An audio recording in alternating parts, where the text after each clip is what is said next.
This is Qtv News. I am Marietu Sidibe and thanks for joining us. Now, the main local, international and sports news headlines. As part of efforts to decentralize the response to COVID-19, there are plans to construct a treatment center in Soma in the Lower River region. 132 members of the Gambia Armed Forces serving in the United Nations peacekeeping mission in Darfur arrived at Banjul International Airport on Wednesday evening, and another contingent departed later on the same mission. The market committee representing various markets have decided to stage a sit-down strike, saying government has either ignored or not met their demands. The mayoress of Banjul, Rahim Malik Low, on Wednesday revealed that she has already received 34,000 face masks following a campaign to raise and distribute 100,000 face masks. In international news, the United States on Wednesday announced the imposition of travel bans and asset freezes on the ICC Chief Prosecutor Fatou Bensouda and her top aide at the ICC. Also, Paul Rusesabagina, the man portrayed in the film Hotel Rwanda, saving the lives of more than 1,200 people from genocide, has been arrested by Rwandan authorities. In sports news, as the Gambia prepares for the Africa Cup of Nations qualifiers doubleheader in November, we find out the stadium's preparedness ahead of such important games. Those were the main headlines, and now the news in detail.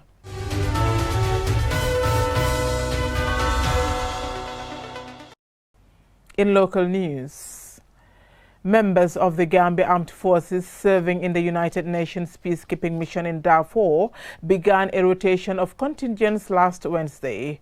The first batch of Gambia's 2019 contingent of 132 arrived on Wednesday evening, and another contingent departed later on the same mission. QTV's Momodo Laminchoy reports. They are returning home after spending 1.5 years away keeping the peace in Darfur, the troubled region of Western Sudan. The mandate of the 22nd Gambia Company at the joint UN-AU peacekeeping mission in Darfur has ended, marking the beginning of another. This is the first phase of the rotation of 2 batches of 132 soldiers on the peacekeeping mission in Darfur. On behalf of the Chief of Defense Staff, this batch of 66 soldiers are being received at the Banjul International Airport by the commander of the Gambia Navy.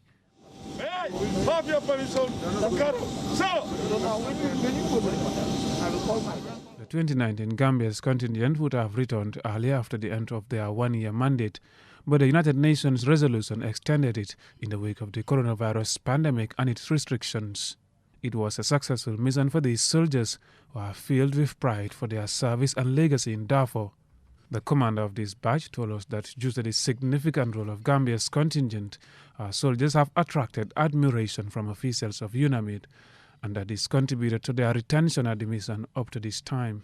We played many functions. This include the security of the United Nations headquarters.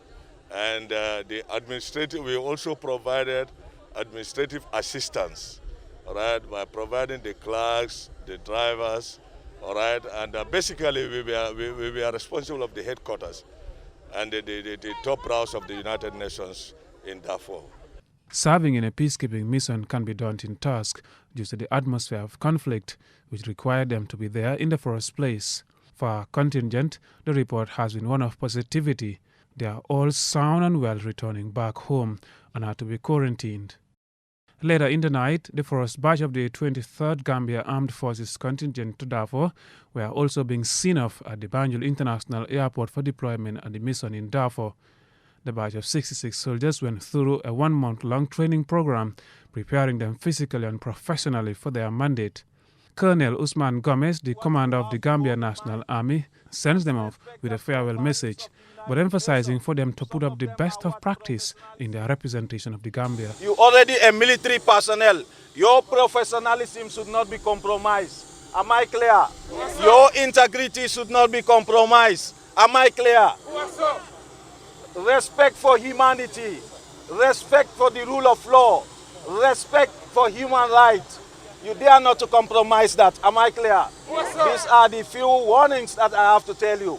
As the CDS said yesterday, if you misbehave and you are repatriated, you have no place in the army. The rotation of Gambia Armed Forces contingent is to continue, and on the 23rd of this month, 2 batches of 66 will take their turn in a similar exchange, with one batch returning home and the other setting off. A United Nations Security Council resolution in 2017 had decided to draw down the mission's troop and police in 2 phases, also in June this year. The Council extended the mandate of the mission till December, when they will decide on drawdown and exit, underscoring that it will retain its responsibility for civilian protection in Darfur without prejudicing the country's government in this regard. Since 1997, the Gambia has sent peacekeeping forces to the following places: Sierra Leone, Kosovo, Timor-Leste, Ethiopia, Eritrea, Liberia, Cote d'Ivoire, Sudan, Burundi, Afghanistan, Nepal, Chad and Darfur. Mahmoud Lamin Choi, Qtv News. The market committee representing various markets have decided to stage a sit-down strike, saying government has either ignored or not met their demands. Ajibinto Drame has more. According to the assistant chairman of Latrakunda Market Committee, this course of action is prompted by dissatisfaction with government protocols around opening hours for businesses, which they say are quite unfavorable. As government extended the state of public emergency, it has ignited a spark in marketplaces. Vendors and their market leaders have decided to stage a sit-down strike next Monday. They contend that they are taking this action as different government bodies have ignored their calls, which the assistant chairman of the market committee, Babu Fall, was sent by letter. He says business individuals, most especially non-essential sellers, feel left out and the conditions of operating hours is quite unfavorable. Dañ amé association, dañ amé task force. Légui nañ binda government ci ko binda bobu ci lañ binda president office ci lañ binda nagalati justice ci lañ binda national assembly coordinator bi nga xamné mo host covid-19 bi. So muy 4 letters. Last letter bi mun na wax ne sax for this August lañ ko binda. Waye yenen letter yi binda nañ ko bu yaga. Bi lolu xewé letter yoyu even reply ne dedet sax. As we have an association, we decided to write to the office of the president, the Ministry of Justice, the National Assembly, and to the coordinator of the COVID-19 pandemic. The last letter was sent this August, but the rest we sent a long time ago. Since then, we have not received any reply. He went on to say that the different opening hours are difficult because they hardly make sales as they have families to feed and it is their only source of earning. Alaaji Ali Mbay foog naa ku nekk dégg na ko ci Gambie fii démb biir néegam lañ toog task force bii mu xamal ñu ni bi mu ubbee ci suba ba bi moo tëj $125 rek la jaay te kooku kenn du mën a wax business fii romba ko am na ñoo xam ne fii wallahi mu dañoo toog fi 1 week duñ jaay dara. Everyone knows Alhaji Alimbai as a big businessman. We were discussing yesterday. He made us understand that he only made sales of $125. Wallahi, some will even come without making sales for a week. It has been difficult. Te ñenn ci marché xantamaaw la ñoo dundee soo xëyee gis naa ko li ma wax ni nekkul dama ko upgrade de fii laa dunda gis naa koo xam ne dafa xëy si ba ci marché bi mu commencé di lijjanti dépasse su gisee ne du ko mën a am sax dafa dem si moromam mu foog ne am na mu ne ko abal ma su ko abalee si laay kool ci kenn si njabootam wala mu yónnee wala jabaram ñëw mu jël ko si la moo togg añ kooku soo ko waxee na ko toogal ndax yow nekkuloo di rey nit. Babu Fall added that the government must step up and allow shops to operate at the same time in order to address the situation. Ndombatu marché bi amul kenn ku mos a dégg ne ci marché yi am na keesi virus boo xam ne dafa mos a juddoo ci biir marché. No one has ever heard of COVID-19 transmission within the marketplace. Corona cases here are imported through our borders and flights. One will see a vehicle carrying 30 people being overloaded, but the government let them operate. So what about us? Mambai Gassama, a market vendor and a widow, says it's been difficult making sales. She pleads with the government that shops should operate at the same time.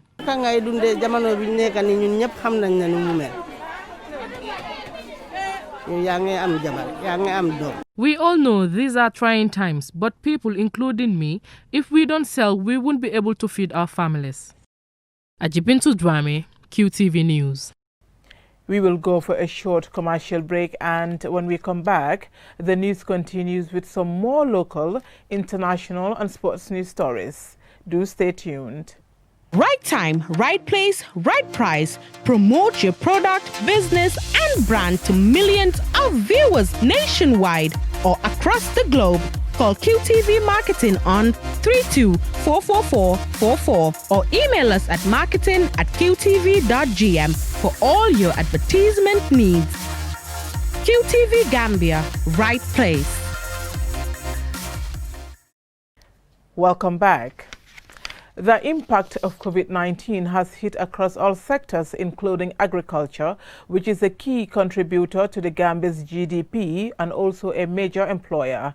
QTV's Aliou Cisse has been to rural Gambia to find out what impact, if any, it has had on the farming season, and he now reports. The Gambia is endowed with enough land to produce enough to feed itself, but the country continues to rely heavily on imported and donated food commodities. With the advent of the global health pandemic COVID-19, the world's biggest food producing and manufacturing firms have been hit hard. There is a fear of a food crisis in a post-COVID-19 era, hence the need to promote and encourage Gambians to grow what we eat during this difficult moment. In addition, there is a need for more investment in the agriculture sector by the government and others, giving it potential profitability. In this rainy season, despite some restrictions to contain the pandemic, farmers have taken advantage of endowed resources to farm for their sustainability. For some farmers who spoke to QTV, it is more assuring to produce what to eat than waiting for food aid from the government and development partners. Yerobande is a farmer from Sinchu Sambaraki in the Central River region. He confirms that he was worried at the beginning of the farming season as a result of the government's announced COVID-19 regulations. At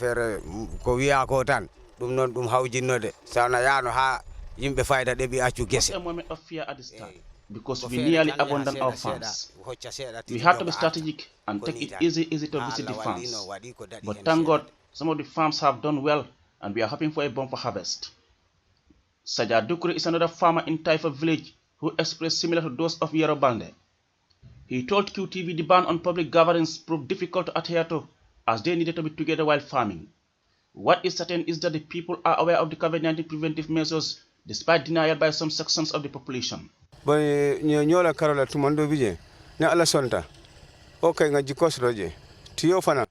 am hopeful of a good harvest from my goose farm, but I am not certain about some part of the groundnut farms. For many farmers, like these ones, it is a resting period from active farming as farmers await their produce to ripe for a bumper harvest. Reporting for QTV News, I am Aliou Cisse. The mayoress of Banjul, Rohey Malik Low, on Wednesday revealed that she has already received 34,000 face masks following a campaign to raise and distribute 100,000 face masks to the public in a bid to curb the spread of COVID-19. Lolly Kamara reports. The 100,000 face mask initiative was launched on 13th August 2020. And comes at a time when the country is experiencing a spike in coronavirus cases. The mayoress says she is glad that 34% of her target has been met and she is expecting more pledges. Contributed to make this initiative a success. When we started, maybe many doubted that 100,000 masks cannot be possible to fulfill in 60 days. Ladies and gentlemen, I am here to tell you that people came out in their numbers to solidarity, not only for the mayor, but for the people of the Gambia, because these masks are not only going to benefit the people of Banjul, but the whole Gambia by extension. Ladies and gentlemen, I am grateful. And on behalf of the people of Banjul, the Banjul City Council, and staffs, I sincerely want to thank everyone who has contributed to make this initiative, as I said, a successful one. Mayoress Lowe says the distribution exercise across the country will start soon and thank all those who contributed to the initiative.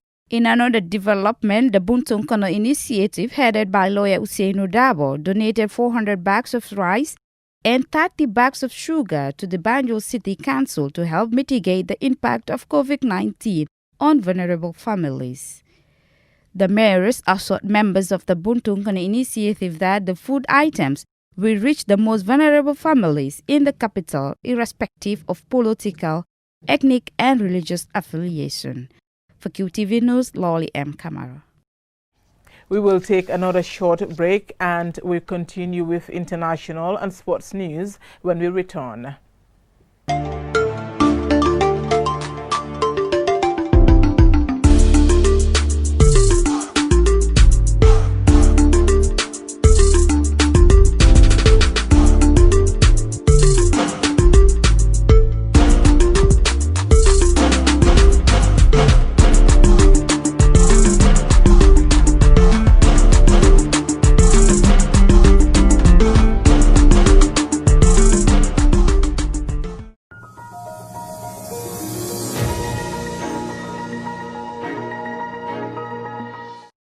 Welcome back. In international news, the United States on Wednesday announced the imposition of travel bans and asset freezes on the ICC Chief Prosecutor Fatoumata Bensouda and her top aide at the ICC. The sanctions give effect to an executive order issued in June by President Trump in his attempt to thwart ICC investigations into U.S. soldiers' actions in Afghanistan. The President of the U.S., Donald Trump, has made the ICC the latest target of his administration's contempt for the global rule of law. This is the view of a senior counsel at Human Rights Watch, and it was fairly representative of the international reaction following Secretary of State Mike Pompeo's unprecedented announcement on Wednesday. The sanctions order, specifically targeting the Chief Prosecutor, Fatoumata Bensouda, and the head of the Jurisdiction, Complementarity and Cooperation Division, Fakiso Musochoko, authorizes the travel bans to the U.S. on the officials and their families and blocks their access to their assets in the U.S. The order also cuts them off from commercial and financial dealings with U.S. persons, including banks and other companies, and non-U.S. citizens who assist the ICC in investigations to which the U.S. administration objects will also fall foul of the order. According to Human Rights Watch, President Trump's executive order was designed not only to intimidate ICC officials, but also to dampen broader cooperation with the ICC. In March, ICC judges gave the court's prosecutor, Fatoumata Bensouda, permission to open an investigation into grave crimes in Afghanistan, including the Taliban's attacks on civilians, the torture by Afghan national forces, and the ill-treatment of detainees by U.S. military and CIA personnel in connection with the conflict in Afghanistan. At the time, Mr. Pompeo vowed to protect Americans from the probe, calling it a truly breathtaking action by an unaccountable political institution masquerading as a legal body. In June, President Trump issued an executive order authorizing sanctions and family visa bans against ICC officials. Secretary of State Mike Pompeo accused the court of illegitimate attempts to subject Americans to its jurisdiction. The U.S., which is not a member state of the court's foundational Rome Statute, objects to ICC authority over its nationals. Afghanistan, however, is an ICC member country, which gives the court authority to investigate and prosecute crimes committed by anyone, regardless of nationality, on Afghan territory or otherwise connected to the conflict. The ICC said in a statement, the U.S.'s measures are another attempt to interfere with the court's judicial and prosecutorial independence and crucial work to address grave crimes of concern to the international community. Member countries of the ICC have also hit out against what they call unacceptable sanctions. UN Secretary General Antonio Guterres was concerned by Pompeo's announcement, a UN spokesman told reporters. The European Union promised on Thursday to defend the ICC, while British Prime Minister Boris Johnson said the United Kingdom regretted the US move. The US has shown outright hostility to the ICC since its creation by a UN treaty in 2002. 123 countries have ratified the treaty. But the US, along with China, India and Russia, has refused to join. The current assault on the court is of a piece with President Trump's broader goal of upending all international cooperation. Only a few days ago, the US government said it would not participate in a WHO-led global initiative to develop, manufacture and equitably distribute a vaccine for COVID-19. In a defiant rallying call, the International Justice Director at Human Rights Watch said ICC members have banded together before to stand with victims and defend the court's mandate from unprincipled attacks, including from the US. ICC member governments should stand ready to do all it takes to ensure the ICC remains on course so that no one, even from the most powerful countries, is above the law. Unfortunately, history has shown that these rules frequently do not apply to the most powerful, and currently there are none more powerful than the USA. For QTV News, I am Mamadou Mbouch. Paul Rusesabagina, the man portrayed in the film Hotel Rwanda, saving the lives of more than 1,200 people from genocide, has been arrested by Rwandan authorities. Jennifer Sonko has more. Paul Rusesabagina, 66, is a Rwandan who has an international reputation as a humanitarian who, while working as a manager at a hotel in Kigali, hid and protected more than 1,200 Hutu and Tutsi refugees from military officials during the Rwandan genocide. Rusesabagina's kind gesture was portrayed in the Hollywood movie Hotel Rwanda. Since then, he has become involved in humanitarian work and has been awarded a variety of international medals, making it difficult for some to reconcile his heroic image with the current allegations. Paul Rusesabagina appeared in handcuffs in a Kigali court on Monday, and Rwandan authorities said they had issued an arrest warrant for him to answer charges of terrorism, arson, kidnap and murder perpetrated against unarmed civilians on Rwandan territory. Police said Rusesabagina is suspected to be the founder, leader, sponsor and member of violent armed extremist terror outfits, including the Rwandan Movement for Democratic Change, operating out of various places in the region and abroad. Ironically, Rwandan authorities say the former hotelier helped finance these groups through his Hotel Rwanda Foundation.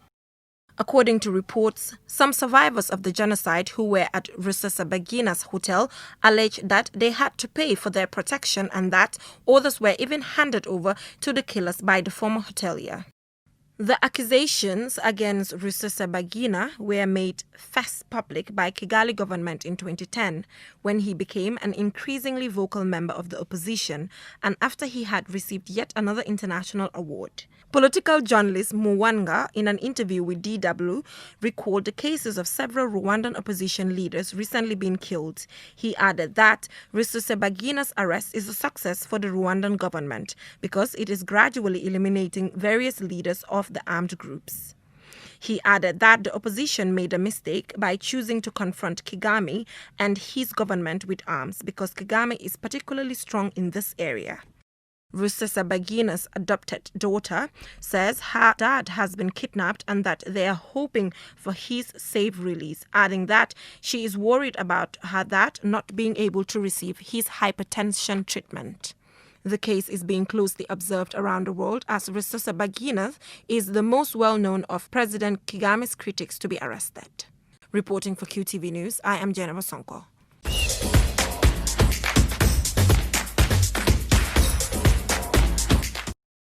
In sports news, as the Gambia prepares for the Africa Cup of Nations qualifiers doubleheader in November, QTV met with the general manager of the Independent Stadium to find out the stadium's preparedness ahead of such important games. Here is the report. According to Ibufai, his responsibility is to administer, manage and keep the standards of the stadium to an acceptable level. To do this, he has 4 managers working under him, who together with their staff are tasked with ensuring these standards are achieved. Mr. Fai says it is very demanding to keep the stadium's grass pitch to the standards required by CAF and FIFA approved matches. Grass pitches requires a lot of irrigation. Here we call it water. It needs to be watered all the time.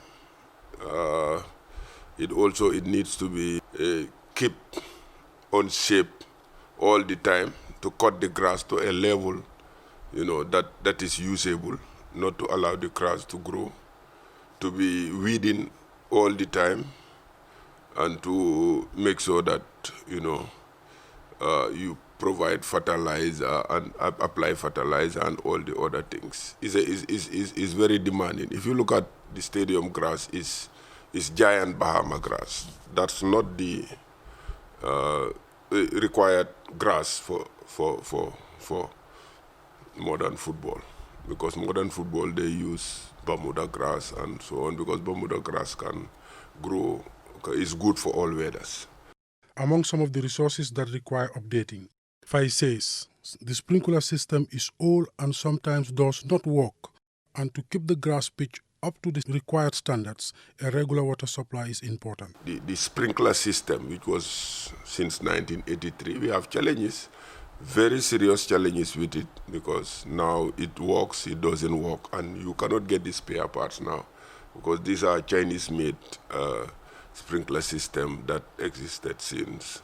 He also states that the management needs to raise revenue to subsidize their monthly commitments, because what they receive from government does not cover all their costs. We have so many, musical concerts at the stadium, and it generates revenue for the stadium, which is a needed revenue, because what we get from government is not enough to meet our monthly obligations.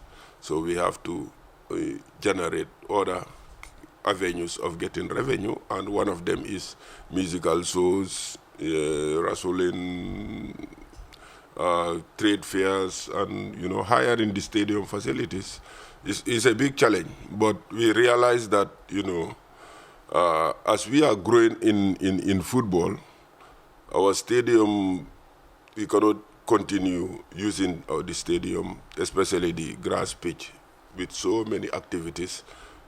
It will affect our international representative in football, because as someone who works for CAF as a general coordinator, I know what is required for a football pitch. So that's why we created another arena, which we call the Beira Arena, that will be used only for musical show, and then the football field will be maintained for football. Alhaji Ahmad Cham, Qtv News.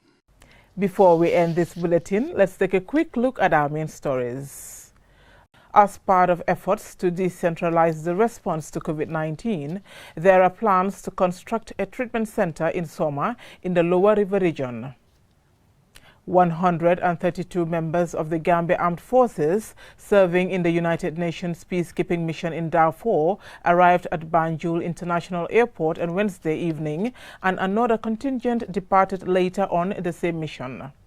The market committee representing various markets have decided to stage a sit-down strike, saying government has either ignored or not met their demands. The mayoress of Banjul, Rahim Malik Low, on Wednesday revealed that she has already received 34,000 face masks following a campaign to raise and distribute 100,000 face masks.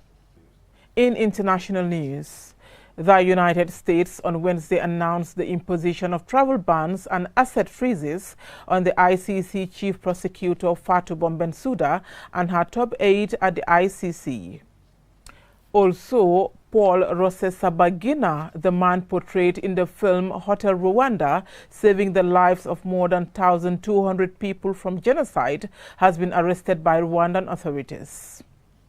In sports news, as the Gambia prepares for the Africa Cup of Nations qualifiers doubleheader in November, we find out the stadium's preparedness ahead of such important games. That's all we have for you in this edition of the news. Join us tomorrow for more news. Thank you for watching.